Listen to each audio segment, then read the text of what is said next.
ध्यान एक स्वाभाविक प्रक्रिया है। यह जन्मजात सबको मिला हुआ है, लेकिन इस ध्यान को विशेष प्रयोजन के लिए हम लोग आज ध्यान का उपयोग करेंगे। ध्यान से मन एकाग्र होता है और मन की एकाग्रता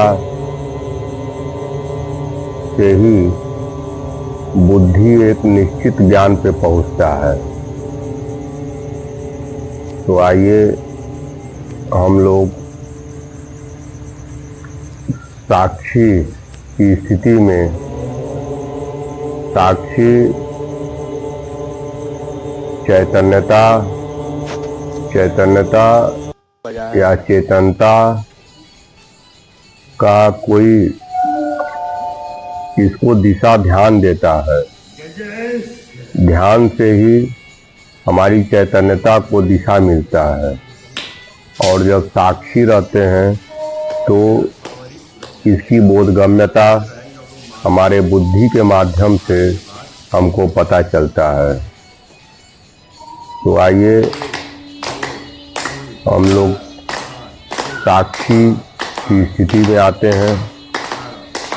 कमर, पीठ, गर्दन सब एक सीध में, और शरीर को स्थिर करते हैं। कमर, पीठ, गर्दन सब एक सीध में, और चेहरा हल्का सा आसमान की ओर। शरीर स्थिर, मन धीरे धीरे शांत होने लगेगा। शरीर स्थिर, मन शांत, मस्तिष्क विचार शून्य। मस्तिष्क जब तक विचार करता रहेगा तब तक मन एकाग्र नहीं होगा। मन को किसी एक विचार पर बाह्य यात्रा से हटाकर अंतः यात्रा पर लगाने के लिए मन को साक्षी पर ध्यान देना होगा। साक्षी शरीर के प्रति, मन के प्रति साक्षी की स्थिति। जब शरीर स्थिर होगा तो मन के प्रति साक्षी हो जाएंगे। मन का स्वभाव भागना है, जिसको ध्यान के माध्यम से अपने मन को अपने श्वास पर ले आते हैं। श्वास का प्रवेश द्वार नासिका छिद्र। नासिका छिद्रों के माध्यम से प्रवेश श्वास आपके शरीर में अनवरत आ रहा है, जा रहा है, और एक निश्चित मात्रा में श्वास आता है और जाता है। श्वास की एक बहुत बड़ा गुण है कि वह स्थिर भी है और गतिमान भी है। निश्चित संख्या में श्वास आता है और निश्चित समय में बाहर चला जाता है। तो यह इसकी स्थिरता है कि श्वास बिना हमारी बोधगम्यता के भी अपना कार्य करता रहता है और गतिशील भी रहता है। श्वास आता है और जाता है। यह साक्षी, आप साक्षी हैं। साक्षी की बोधगम्यता बनी रहे, यही साधना है। और साक्षी के समीप आपका ध्यान रहे, यही उपासना है। तो श्वास आ रहा है, जा रहा है, एक भी श्वास आपकी बोधगम्यता से छूटनी नहीं चाहिए। प्रत्येक श्वास आपके लिए बोधगम्य हो। कौन इसका बोध करा रहा है? तो आपके बुद्धि के माध्यम से आपका मन आपकी चेतना को, साक्षी को बोधगम्य करा रहा है। तो बुद्धि माध्यम है आपकी चेतना को बोधगम्य कराने के लिए। मन, बुद्धि और अहंकार। बुद्धि वो माध्यम है जिसके माध्यम से हमें अपने स्वयं की स्थिति पहचानने में सुविधा होती है।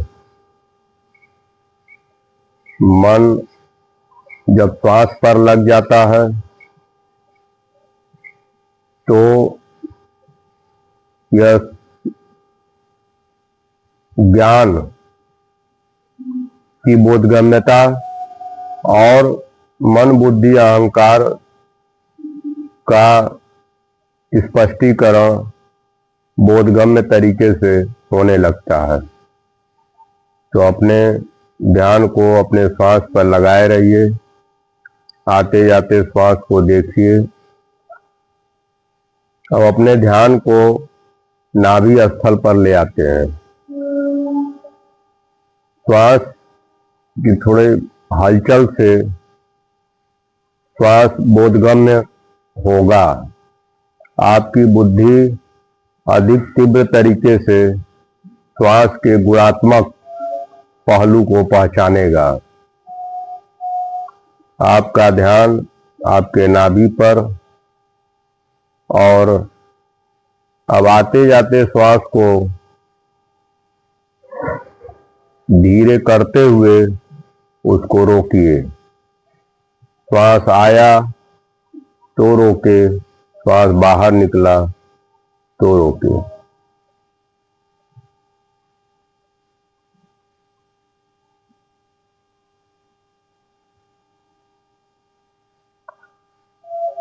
जितने कम श्वास से आपका काम चल सके उतना ही कम श्वास लीजिए और उतना ही कम श्वास छोड़िए।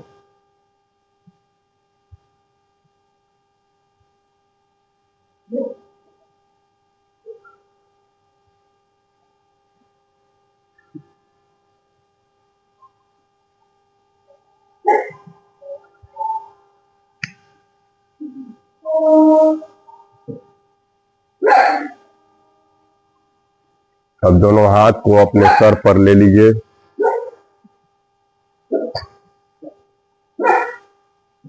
आते जाते श्वास को देखते रहिए।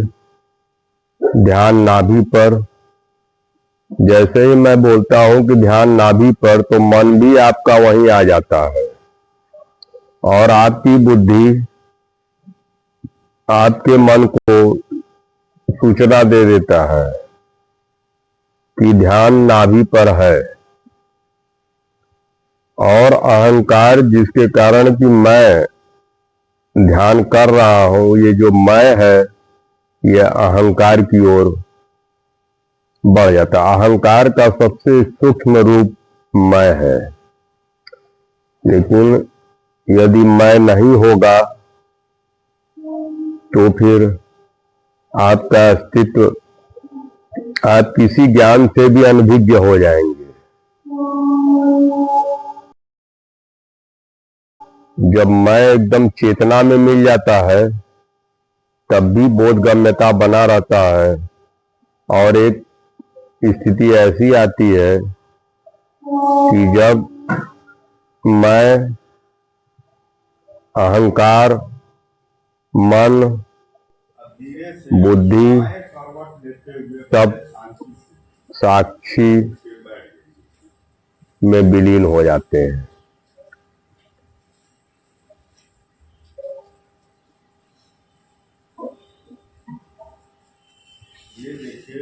अब हल्का हल्का स्ट्रोक लगाते हैं, श्वास को बाहर करते जाते हैं। किसी भी परिस्थिति में इसको कर सकते हैं। ट्रेन में जा रहे हैं तो बैठे बैठे एक श्वास में तो बाहर करते चला जाना है पूरे श्वास को। जब तक निकाल सके निकालिए, फिर धीरे धीरे श्वास को रोक रोक करके लेना है। प्रारंभ।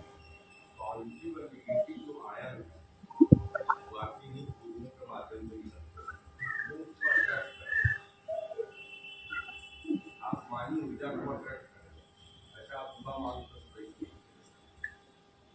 प्रार्थना करते हैं, क्योंकि इस पर हमारी आसमान की ऊर्जा है, ये हमारे जब आप प्रार्थना करेंगे तो प्रार्थना अपनी सवासी सर्विस को आपको ऐसे नहीं ऐसे करेंगे। एक बार और करते हैं। आप जो भी प्रार्थना करेंगे वो प्रार्थना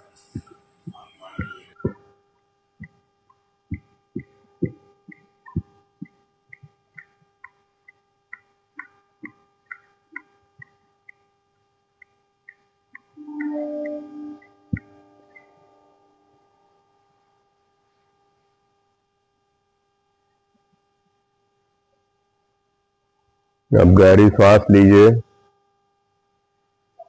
श्वास को नॉर्मल कर दीजिए। केवल आते जाते श्वास को देखिए, ध्यान नाभि पर।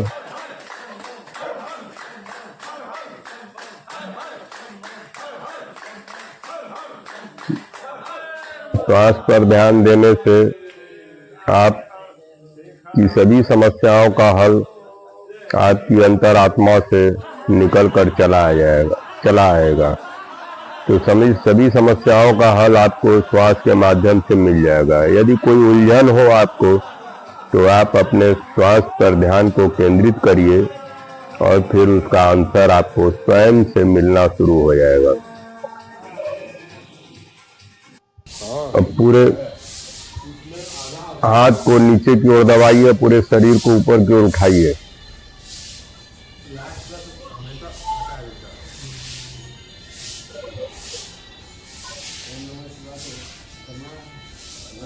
गहरी श्वास भरिए, 3 बार गहरी श्वास लीजिए।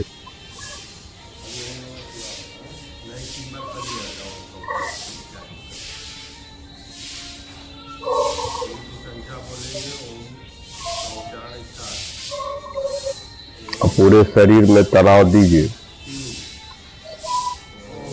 और श्वास को बाहर करते हुए हल्का हल्का स्ट्रोक लगाते हुए बाएं तरफ मुड़ेंगे।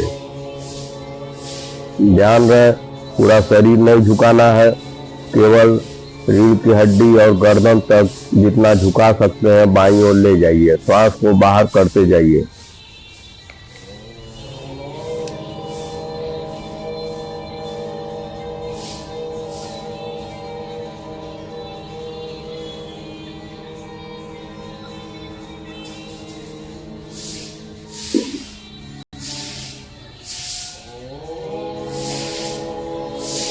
धीरे धीरे श्वास को लीजिए, रोकते हुए और भरिए, फिर रोकिए, अपने पूर्ववर्ती अवस्था में आ जाइए।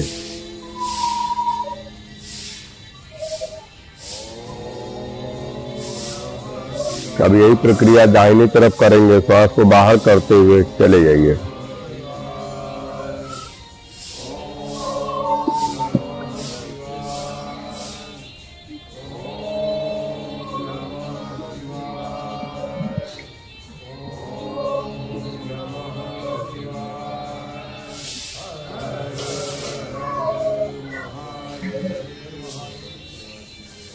अपने पूर्ववर्ती अवस्था में गहरी श्वास 3 बार लीजिए।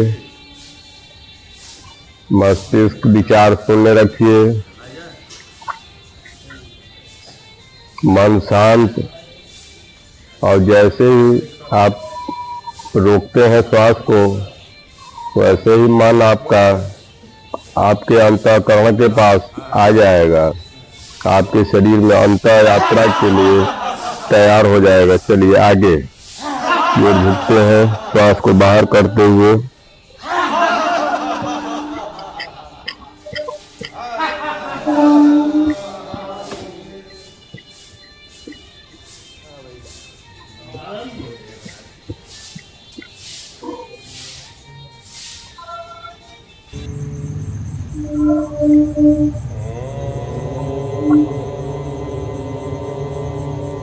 श्वास के माध्यम से ऑक्सीजन आपके पूरे शरीर के प्रत्येक कोशिकाओं में पहुंचता है और ये ऑक्सीजन आपके सभी प्रकार के रोगों से मुक्त कर देता है। और यही श्वास आप कार्बन डाइऑक्साइड यानी कि आपके अंदर के शरीर के टॉक्सिन को लेके बाहर निकल जाता है। कितने कम समय में होता है, यह अपने आप में चमत्कार है। गहरी सांस लीजिए और पूरे शरीर में भर लीजिए श्वास को। पूरे भावना करिए कि हमारे कोशिकाओं तक, प्रत्येक कोशिकाओं तक ऑक्सीजन मिल रहा है। पूरे शरीर पे तनाव दीजिए।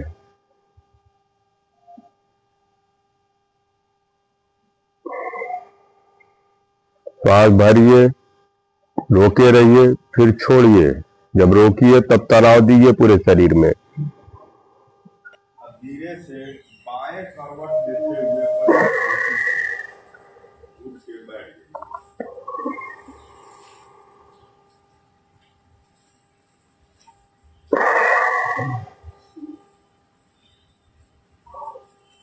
ये देखिए, अब धीरे से हाथ को अपने गोद में ले लीजिए। सारे मानसिक विकार को दूर करने के लिए अब देखिए किसी भी परिस्थिति में आपका मन ट्रेन में जा रहे हैं तो शांत हो चुका होगा। मन की गहराई